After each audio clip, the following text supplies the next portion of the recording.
hidhaa qaba. Deemsi kan kee bitaa kan koo ammoo mirga. Dogongoran qabu nu lachuu sirriidha. Bitaa deemuun siif mirga, mirga deemuun naafis mirga.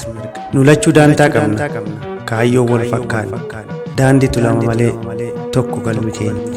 Osoo osnee deemne nu lachuu galma geenya. Garuu hidhaa qabna, waan waliin nu camadu. Osoo wal baqannees kan waliin nu guutu. Eenyummaa tokko qabna, lubbuun keenya lakkuu. Hiddi keenya tokko, nuti muka dhanquu. Eeyyen yoo harkifanne nu addaan fottoqu. Jiraachuu hin dandeenyu lubbuu dhabnee gogne. Hidhanni keenya hin citu, dhawata isaatti hidda. Yoo nu addaan baane hidhata dhiigaattu cita. Ni duunan jiraannu, jireenyatu dhaabbata. Eegaa yaa dhiiga koo, tasaddaan hin baanu. Harkifachaa oolla malee galma ga'uu hin dandeenyu.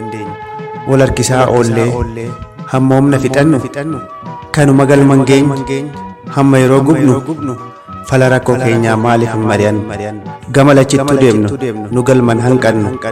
Bitaanis korru mirgaan foorumarra kan teenyu hanga faallaa deemnu maaliif gama tokko hin gorru. Karaa tokko deemnee kufnu waliin harkifnu kan dursu dursinee galma lachuu hin geenyu. Nuti qaamni tokko maaliif lama taana, maaliif waliin gallu.